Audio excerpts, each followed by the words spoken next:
A 2-for-1 practice today. So the props we're going to start with are possibly a block if you've got one, and there is also a chance that we will have a foldable blanket that's super useful if you don't have a block.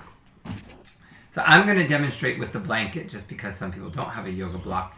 But what you can do is you can lie on down on your back, hug your knees, and welcome yourself to your gentle yoga practice. And just let your body feel the lower back, not try to round it, but bring the knees up and lengthen out the spine. You might even interlace your hands so you don't have to strain your arms so much. And whether you've got a onesie, a hoodie, or just a sweatshirt on, gently move your head side to side. And you can let your lower back feel that gentle hold of the knees, lengthen it out, and the upper back gets a tiny bit of a twist. We don't want to roll our head so far that we make it dizzy, but we can take a breath to one side, bring it back to center, and take a breath to the other side.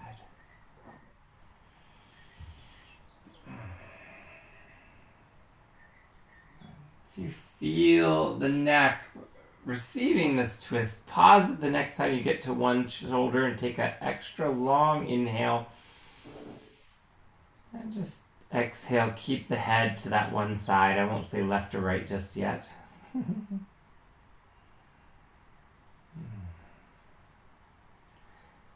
Next cycle of breath, switch out sides. Take up to 3 breaths. Just hold the head in that second side of the twist.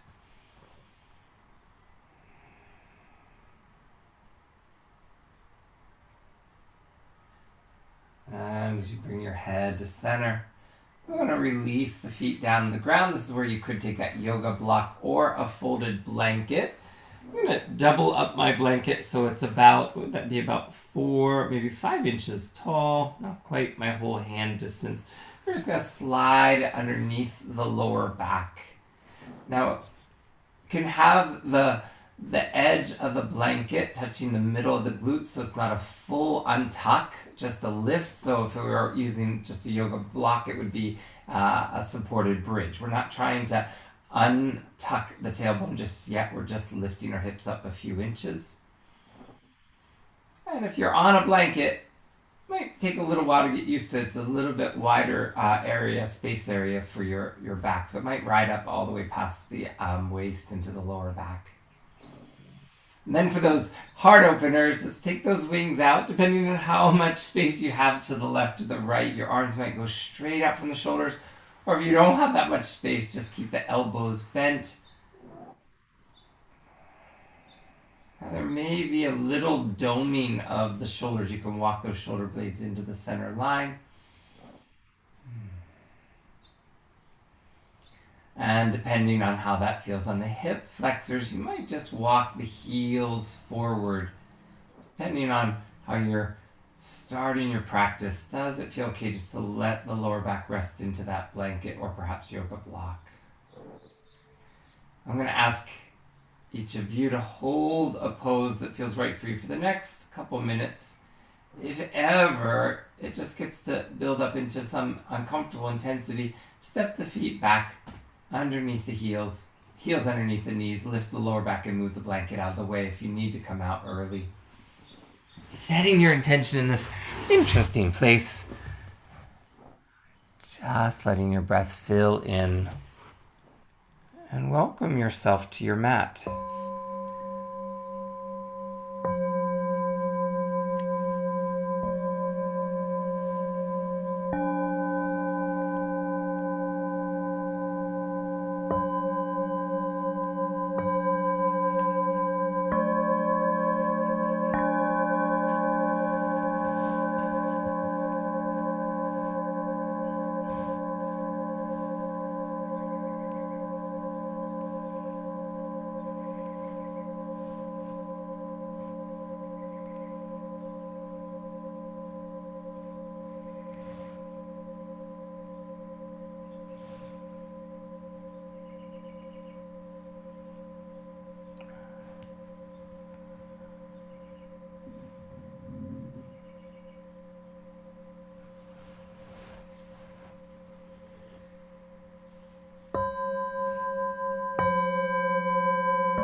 wise words of Shinryu Suzuki.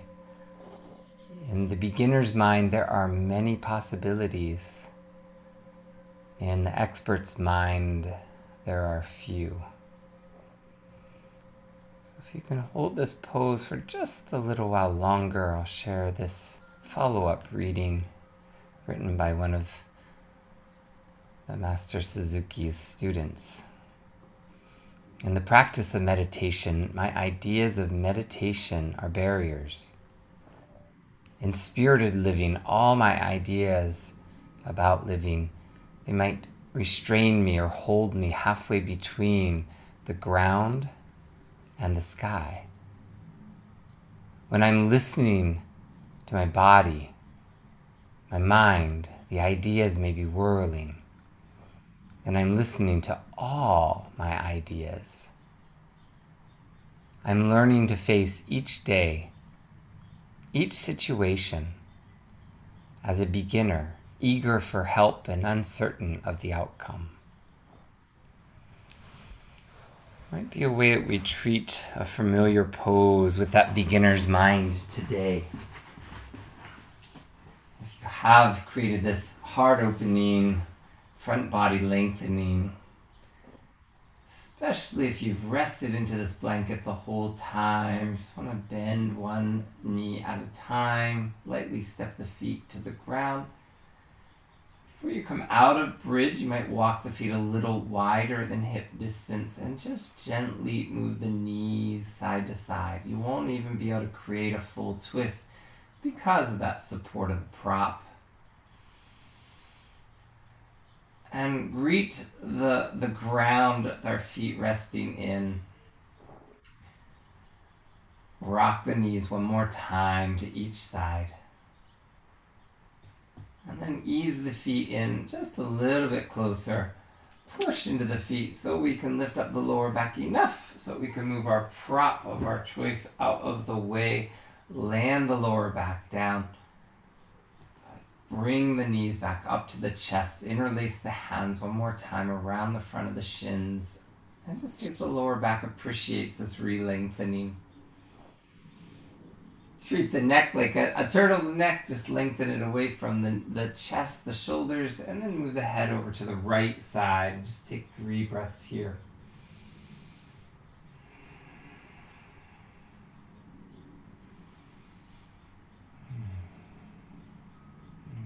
Bringing the head to the second side. Take 3 breaths there.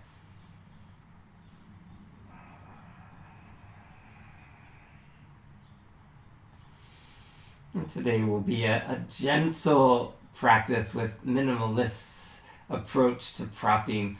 So as you bring the head to center, let's land the feet down and return them to that width of the mat or the space just a little wider than our hips, and even walk the feet a couple inches further away from the heels being right underneath the knees. You can come back into that heart opening the arms up wide, elbows bent if you don't have that space, and just let the knees begin to rock to each side. We can match the breath with the movement. So when our inhale brings our knees to center, and then our exhale, our knees float off to a side. And just beginning to feel what that is for the lower back as we deepen the twists. Never allowing the shoulder blades to come off the ground. And if you want, when the knees twist over to a side, your head can lean towards the opposite shoulder. Just rocking and massaging.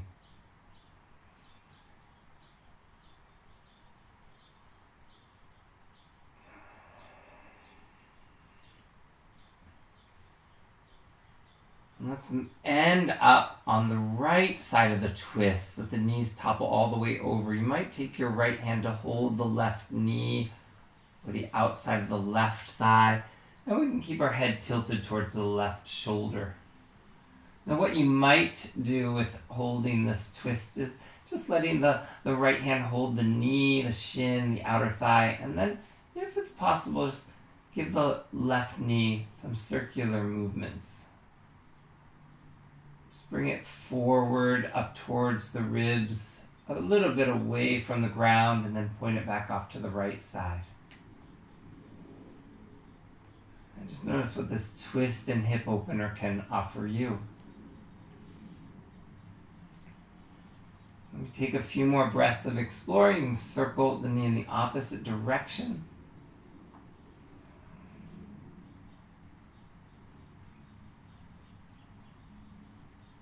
And then we can re-lengthen out. Let's see if that left leg wants to briefly extend out to the right side with the support of the right hand holding the underside of the knee, the inner thigh, or the calf. Breathe into the fullest, maybe heel, kick off to the right side. Exhale, bring the knees back to center. Hug them in closely. Maybe even if the neck and shoulders feel okay with it, you'll this time blow a kiss to the kneecaps, bringing the forehead as close to the knees as you can. Thank you, knees. Lowering the back of the head down, landing the feet, making them hip distance apart. Walking them out a little wider till they touch, the pinky toes touch the edges of the mat. Let's switch to the second side, so the knees are going to float off to the left side. Our chin can turn to the right shoulder. As we start a practice or start into a shape that our body takes, we might decide that even on two sides of the same movement, different needs express themselves. Then you may bring the left hand to the right knee or outer thigh without letting your right shoulder blade come off the ground, while allowing your chin to tilt towards the right shoulder. Go ahead and circle the right knee. Giving it some loving kindness, pointing it away up towards the sky and then off to the left. Try circling in the opposite direction. It is the left hand that's going to guide this knee. I start my practice, I notice how much my hips really appreciate this request for hip opening, lower back care. Also, this is offering that shoulder opening that comes from just letting your shoulder blade touch down. We'll bring our knees to center. Catch the shins. Maybe bring the head up one more time. Curl yourself into planting the seed, which is like a beginner's mind in the human condition. Just knowing that our body, even when we wake up with the same body, we have to greet it like it's a familiar stranger. We're going to lean off to one side and slowly come up to seated. Luna's demonstrating the most chill of gentle yoga. She might get up and say hi during the sound bath. Set your intention for your practice. Let your hands hover right at that heart, that beautiful heart space. Even bow your chin down. See if that lengthens out the upper back. However it came to be called, that this would be your time on the yoga mat. Honor it with that acknowledgement. And lifting your head up. Take one heart opener, lengthening of the arms. Your legs can be placed in any position that's comfortable for them. Take the arms out as far as they can go. Just hold right here. You'll even out your arms. There you go. You could tuck your thumbs into the four fingers and squeeze. Now you're welcome to roll the wrists around. Now if that squeeze of the thumbs is too much, any tendinitis, any tightness there, you just loosen the fingertips as well. Playing this opposite ends of your mat, these invisible accordion or piano keys, whatever invisible instrument you might imagine yourself twirling your fingers with, just playing with the wind. Whether you tuck those thumbs in and that feels like a nice stretch in the tops of the wrists, great. We're just going to finish up by fanning out all the fingers and pushing the palms outwards. And this time it might be more of a shoulder opening. Circle the shoulders up, waxing those invisible walls to either side. 5. Good. 4. Fan out those fingertips some more. 3. 2. bigger, rounder, and one. We're just going to let those hands melt down to either side. If you're sitting cross-ankled like I am, go ahead and re-switch and stack. If you're kneeling or just have the legs out in front of you, that's fine too. And bring the hands to the heart center. And always, always welcoming another return to checking in. How is that intention? Does it feel authentic? Does it feel like a beginner's mind is able to just explore the body for this moment? We're going to lift the chin up. One more, open the arms. This time we're going to take our hands out to the side first. Palms down. Fan out those fingertips, yes. And then try to bring the arms back behind the peripheral vision. So reach them as far back as you can. Let's even that out. There you go. And you can bring them forward. So now you're just wiping this one plane right at about shoulder, upper chest height. 5, 4. Nice. Making sure all that space in the limited space you might have around your mat. 2. And on this last one, go ahead and take the hands back behind you. If there's space behind you, interlace the knuckles. And the knuckles might even rest down on the ground. Not too much pressure there, just a little bit. And we can lift, this time the throat lifts and lengthens. And whether this feels like an actual yawn or just a yawn impression, go ahead and take a deep breath in. I can feel my tummy and go, loosen up the jaw with the yawn. Oh. Excellent way to relax the neck muscles. Let's try that one more time. Take a sip of an air in through the nose. And try to create a yawn. Excellent. Morning or night. Always a nice way to relax the neck and shoulders. Let those hands float away from that interlaced position. Shake them out if you need. And let's bring the feet forward. Scoop up the underside of the knees and hug inwards. We're going to do one more set of seated shapes. So if you do want to invite that blanket that we leaned into for our bridge back underneath your body, you're going to sit right upon it. Just a little lift. We can then bring the soles of the feet together. And because we're just warming up, it may be that the knees, the inner thighs are a little bit tight, so they're up a little higher than usual. And you may notice, even as you warm up, that those inner thighs have a certain amount of height that feels best for them. We're going to scoop up the tops of our feet or even wrap our fingertips around the toes. And we're going to do a combination of seated cat-cow, and then we'll add on some inner thigh lengthening too. We can inhale, float the heart forward. Try to untuck the tailbone. It's not going to fully untuck. And then exhale, you can point the elbows out, tuck the chin in, and round that upper back. Good. So inhale, chin forward. That's our cow pose. And then exhale, rounding as we take that arch in the back like cat pose. We're going to add on, as you float the heart forward, you can bring the elbows up, almost touching the inner legs to the elbows. Float the knees out, lift the heart. Oops, right. So round, and then lift out. I think I messed that up, so we're going to do that one more time. Heart lifts, knees out, and then round, tuck the elbows in, bring the knees up. Inhale, knees out, heart up, and then exhale, tuck. So just try that 5 more times. Option to keep the legs still if that feels like you don't have to coordinate so much. And letting the heart really find a floating spot, and then coming back into maybe a butterfly cocoon, like 3. And we press the knees out actively. We're not forcing them. 2. And 1. This time as you open the knees, you might let the hands come away from the tops of the feet, let the elbows bend, and just lightly rest on the inner thighs. Could be the inner thighs, could be the inner knees, or maybe the inner calves. Once you press down, you can hinge forward.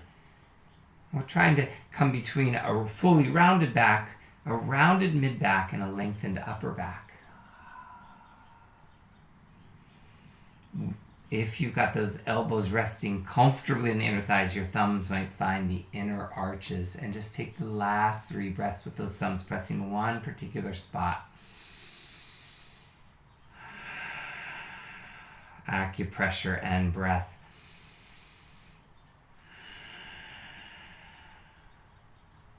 Take a finishing breath. Let those thumbs find a nice tender spot to say good morning to. We're going to let those thumbs release, shake out the hands. Let's go ahead and scoop up the knees. Lean off to one side. So you can set up, perhaps your blanket wants to find an unfolded rectangular shape for our knees to have support and rest upon so that we can set up in tabletop. Now, wrist precautions. One is that the wrist can be slightly in front of the shoulders. If they're right or underneath the shoulders, we're just stretching out the wrists. But if your wrists, hands on a little break, forearm tabletop works just as well. We'll start by stabilizing. Look down and see if you can fan out those fingertips as much as possible. The thumbs face the center line. We'll lean into our left knee and take the right foot back behind us. So the toe, right, we can windshield wiper it inward towards the center line. We can windshield wiper out, which has a little more rotation there. So what we might notice is the lower back lifts up as we point the toes out to the right side, and it drops as we point the toes towards the inner left heel. Good. And we may think of it as squaring off like we do often in a standing warrior 3, and stacking like we would in, say, a crescent moon. And with that rotation of the hip, let's finish up by bringing the right knee into a bend, right foot towards the sky, and then fully trying to stack the right hip on top of left. So what does that look like or feel like if you're down on the forearms? You just want to make sure that the right forearm isn't feeling like it's lifting off the ground. Luna joined us in one pranayama or yanayama breath there. We'll take this lifted right foot. We just want to gently bring it forward. Step it between the hands. It's really okay if you have to take many, many steps. And then once we're here, we look back. Does that left knee feel lengthened enough?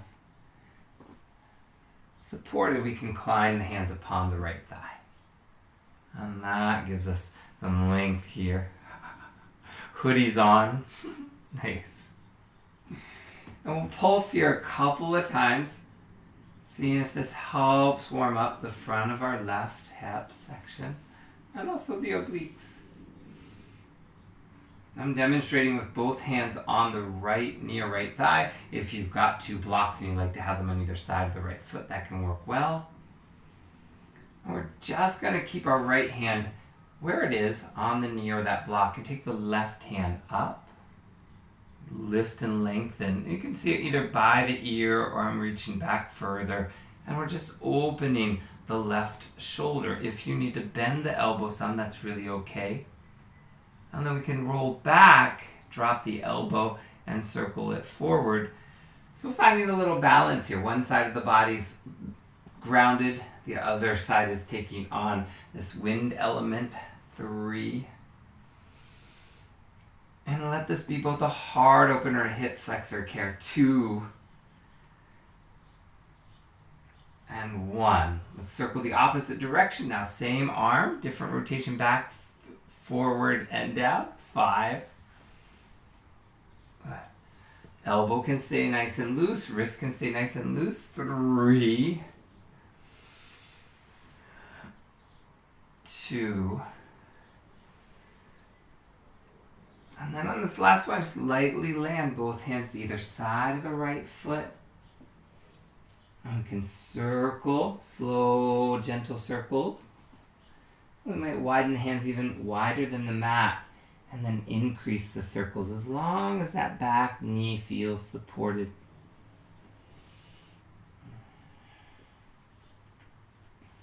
And go in either direction. And whether it's a start of a warming day or a winding down of the day, whenever you're offering the hips some attention, think of these hip circles as a way for them to communicate with you. Tightness in some areas, like the hamstring when I lean back, or a little bit of openness, I lean to the left. What do you notice? We finish up this side of our sequence. We can just land the hands, bringing the right hand to the inside of the right foot, making space for that right foot to swing back.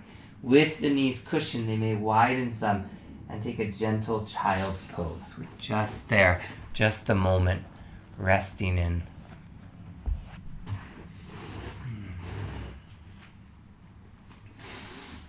How can this be? Both a hip opener with the knees widening, and the arms, elbows bending out a little further. This time the back body, the shoulder blades might slide apart a couple inches.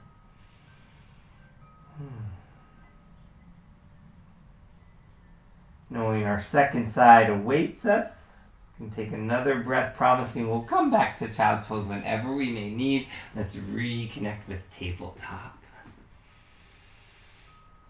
Stack knees under the hips, wrists are slightly in front of the shoulders, or even elbows down, palms fanned out in an elbow bend tabletop for wrist care. Send the left heel back behind us, flex the toes down. On this side, you might see a little more of the rotation. My toes point out, rotating, and then toes point in. The hip drops a little bit. So we can feel almost like we're stacking and then squaring the hip just by rotating the toes inward and outward.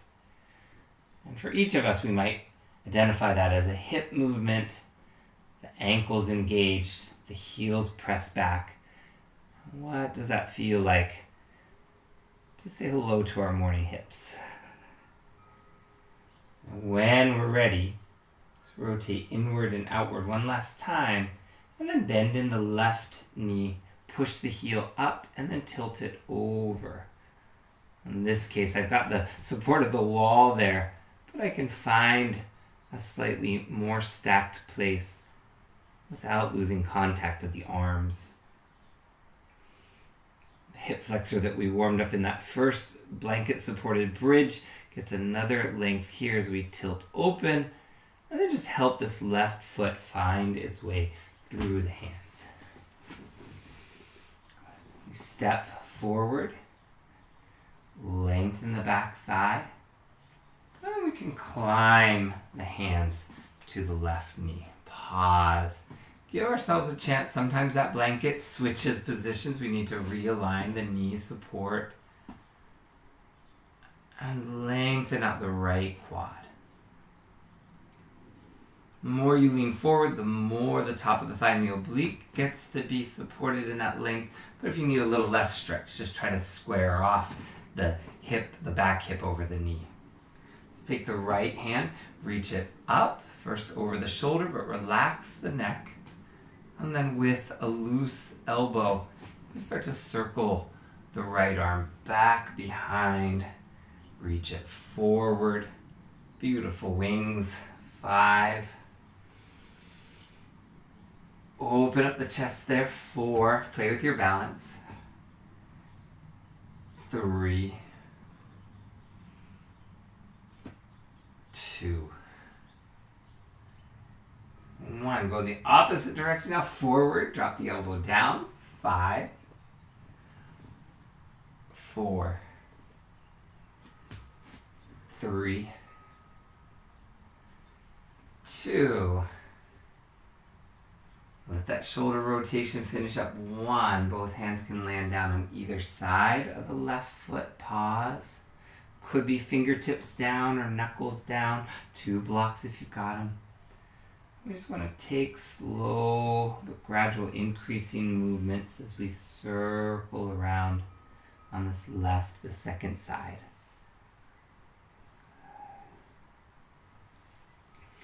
Take a little bit of time to slowly lengthen the front leg, leaning forward, maybe making even more space, the hands walking out, tenting the fingertips. Switch in the opposite direction.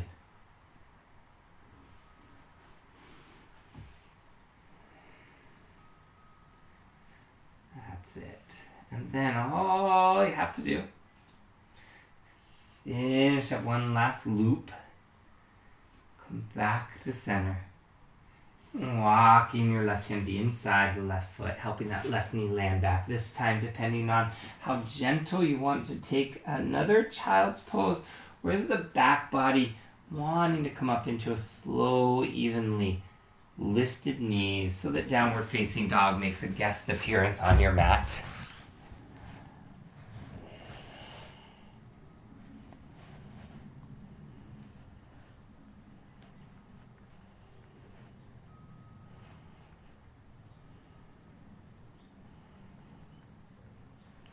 And when you feel a sense of readiness, just to visit some standing practices, you'll walk forward nice and slowly, coming to the top of the mat.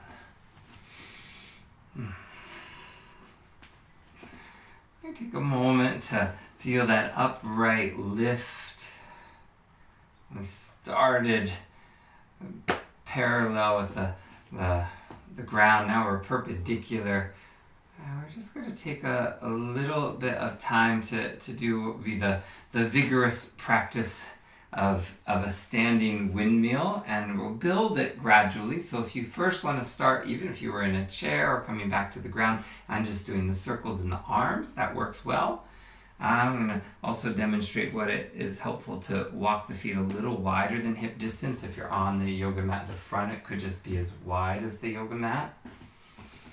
And then once you're there, you give the knees this permission to bend outward towards the toes. So once you practice that, if you're going to stay with some leg movements, you might decide that you want to angle the toes slightly out, mostly to help those hips feel lengthened and the quads feel engaged, and not doing the knees any harm. So much like that butterfly, seated butterfly we did, I want to make sure that we get all the parts moving at the right breath pace. So the arms want to circle out like you are doing a jumping jack or you're a blossoming flower, reach up and around. And the fingertips might lightly touch over the head and then drop down in the center line. Okay, so opening up as an in-breath. When the fingertips get up over the head, whether they touch or not, you start the out-breath, slicing that center line in front of you. So as you reach on up, try that another time. And then how do those legs work with this? They stay straightened as the arms reach out in the in-breath. And as you slice the air in front, you can bend in the knees. And then reach back out. You'll feel those inner thighs get lightly touched by the forearms, perhaps straighten on up. And then slice on down. How deep you go into the knee bend is really where that beginner's mind asks the knees, well, it looks great to go deep, but my body says just a little knee bend is fine. You'll notice I'm talking breathing and doing the movements, but hopefully if you pace yourself, you don't have to chase your breath. Even just pumping the quads here is going to cause the heart rate to increase a little bit. Keep this with that gentle yoga mentality and that beginner's mind. Good. So slow the in-breath. God. Let's go for 5.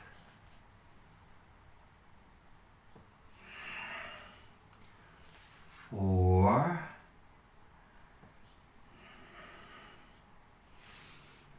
3.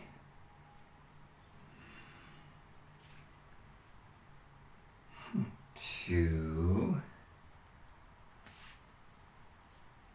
And last one. Step the feet together. Let those arms rest down to the side. And do notice if the heart rate increase more than restorative practice might. Can it be that your slow, gradual inhale just meets that heart rate? Doesn't have to tell a story about the beating heart. Sometimes there is an emotional response to the world and our heart goes pitter-patter faster. Here we're just asking our mind and body to notice what it's like for the slower breath to greet that slightly raised heart rate. Try 3 more breaths in mountain pose.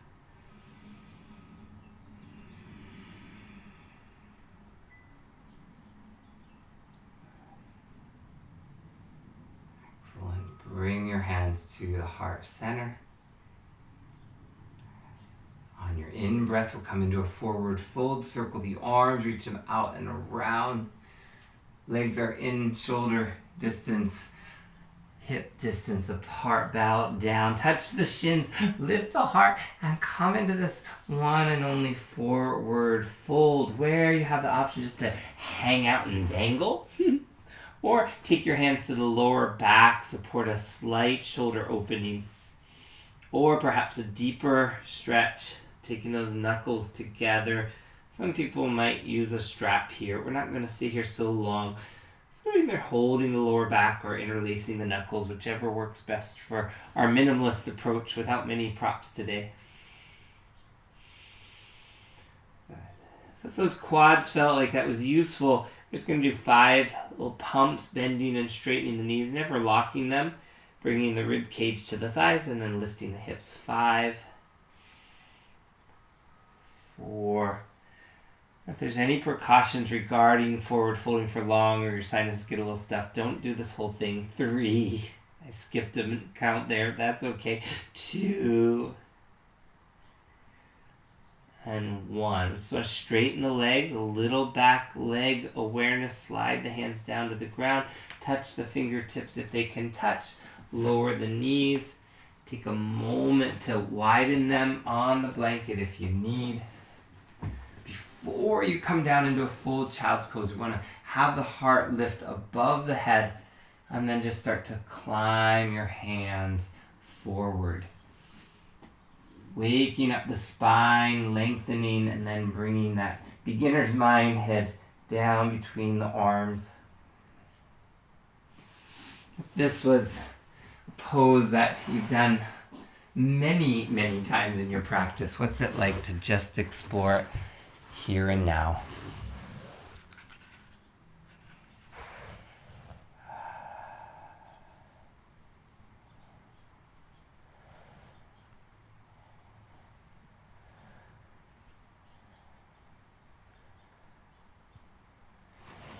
And what we're going to find here is a check-in with our hips for pigeon pose.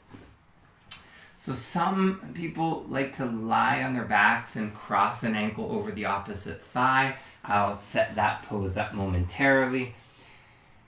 And if you come up into tabletop or perhaps downward dog, we can do that hip stacking one more time. Take the right foot back, bring the right knee, bend the right foot over to the left side, and help stack almost like you're going to tilt over to that left, but we're going to stay stable in both hands.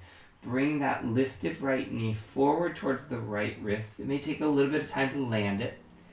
We can bring the right foot out to the left side, roll back the left leg. It may mean that the knee comes off of the blanket. And we square off the heart and bow forward. And what does this look like if you call your reclined pigeon your preference? Is to just bring yourself onto your back, cross that right ankle over the left thigh. Do notice if your chin is higher than the forehead in these reclined positions, that a blanket laying underneath the back of the head could be super helpful just to help support the neck and shoulders. So some of us are bowing forward, others are here on the ankle crossed over the left thigh. And if you're down on your backs, you might see if your hands interlace around the left hamstring. Take a little bit of time to settle on in. And just gracing your body with breaths that help you surrender into a hip opener.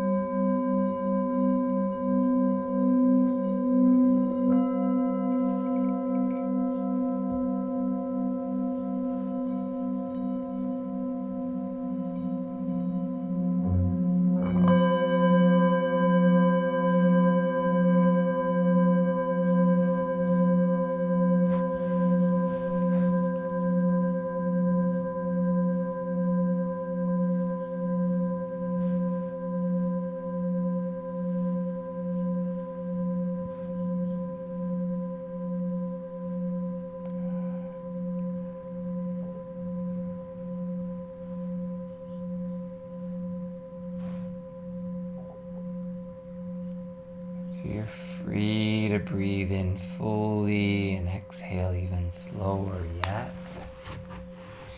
Now if you're on your back, I'm just going to encourage you to stay there, uncross the right ankle, and offer a massage of the lower back by letting the knees rock side to side. If you bowed forward over your bent right knee, you just want to use some of the arm strength to straighten the upper body. You can lean off to the left, help the right knee land back, re-cushion the knees on the blanket if you need. And we can rock the hips side to side. Sometimes in this tabletop sway, we bring the knees in closer together so that the outer thighs feel a little massage or lengthening as we tilt off to each side. Elbows can bend, or they could be down on the forearms. And we're going to get ready for that second side of pigeon, our final restorative style hip opener. And come into that tabletop and take the left leg back, bend in the left knee, left foot reaches over to the right. We're stacking the side bodies just for a moment in the lower part of the body.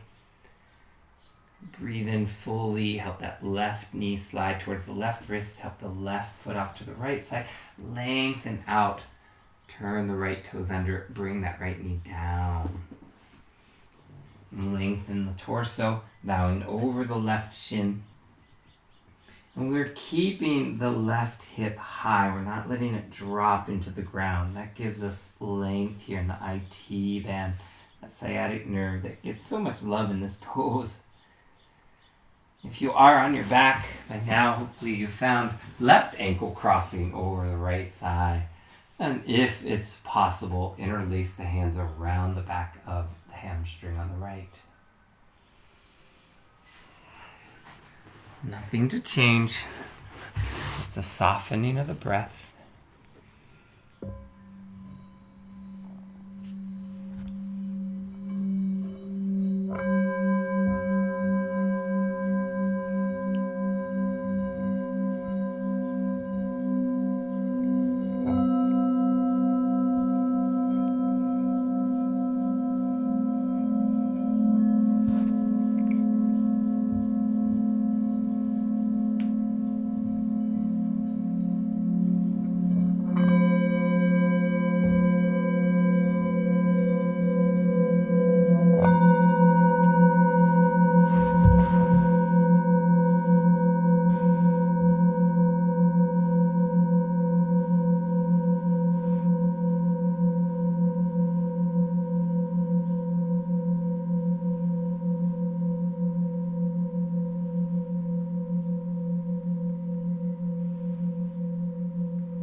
See if there's about 5 deep breaths. How much loving kindness can the second side of your hip opener be open to receiving?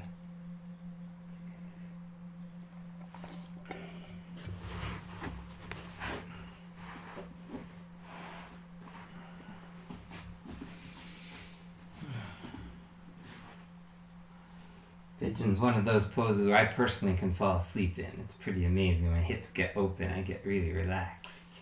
You can start to find your way out of your pigeon, just starting to straighten the arms. If you're on your back, you're just a few movements ahead of us. Bring the hands in a little closer, lean to the right so our left leg can slide back, cushion the knees if you need. Bring the knees in as close as comfortable for you, and then rock the outer thighs side to side.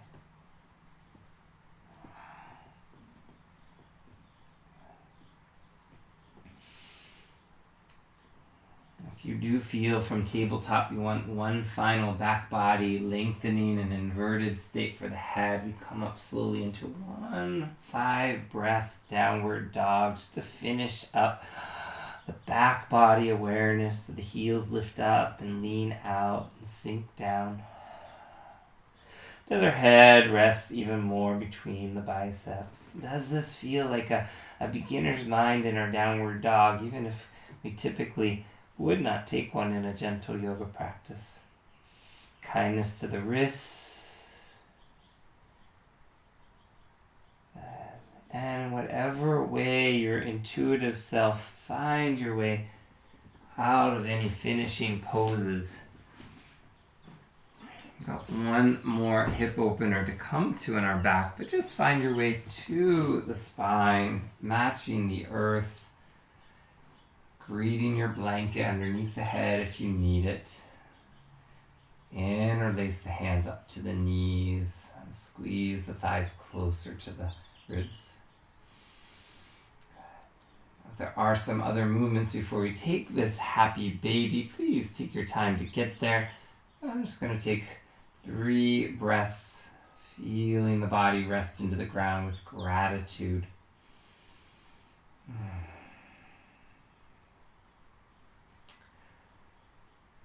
So when you do feel a sense of openness, I'm going to give us 3 building blocks for a final hip opener.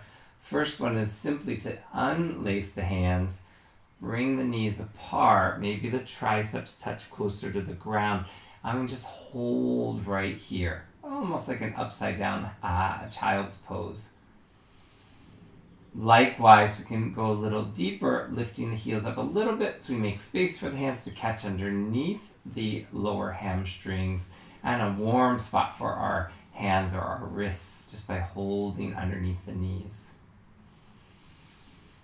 Third movement is to flex the heels, keep hold of the back of the hamstrings and just take the heels straight upwards. Already the hamstrings are singing.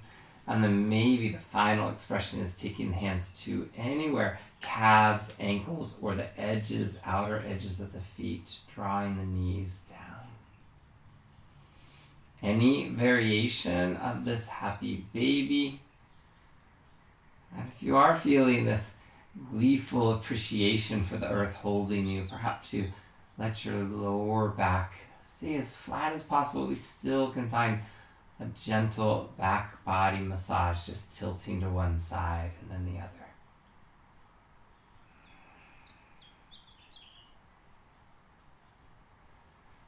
Now you can stay with any happy baby variation as you prepare for a brief time in a singing bowl serenade, a full body relaxation. Perhaps you bring the soles of the feet together and we revisit what our butterfly inner thighs might feel like, bringing the pinky toe sides of the feet to the ground and then lightly supporting the outer thighs with the hands. Hands might support the upper thighs by just squeezing the hands underneath the outer legs, or your hands might rest ever so gently upon the inner thighs, elbows to the ground.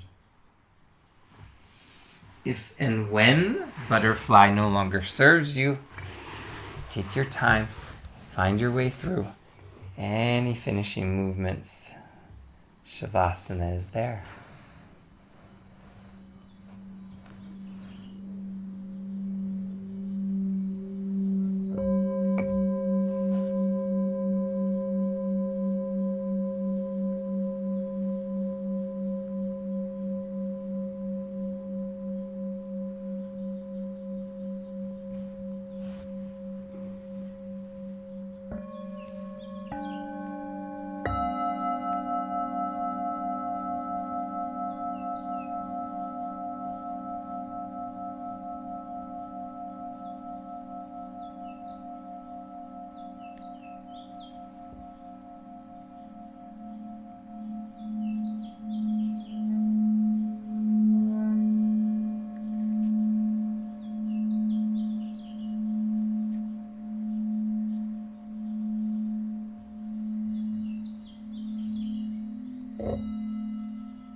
This might be that moment where you notice what your first mind has to share with you, what intuitive awareness is right here, right now.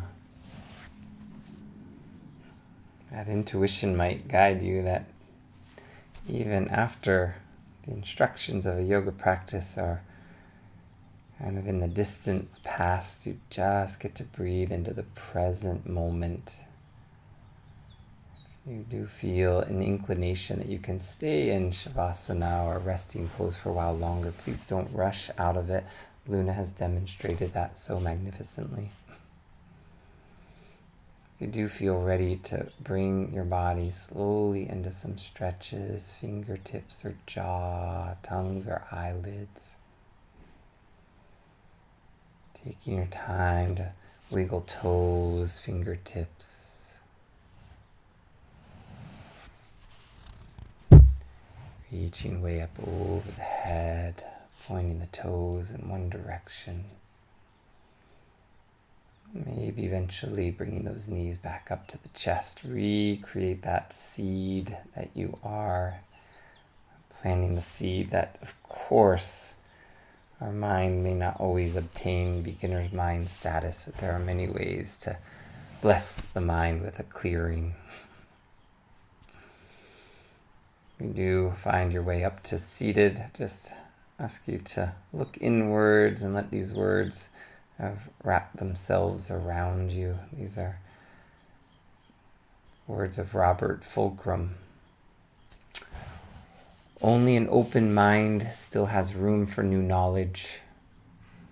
What is outgrown and used up must be discarded to make room for what is yet to be learned. And much of the best thinking is done alone in solitude, in deserts, on beaches, in bed, behind closed doors.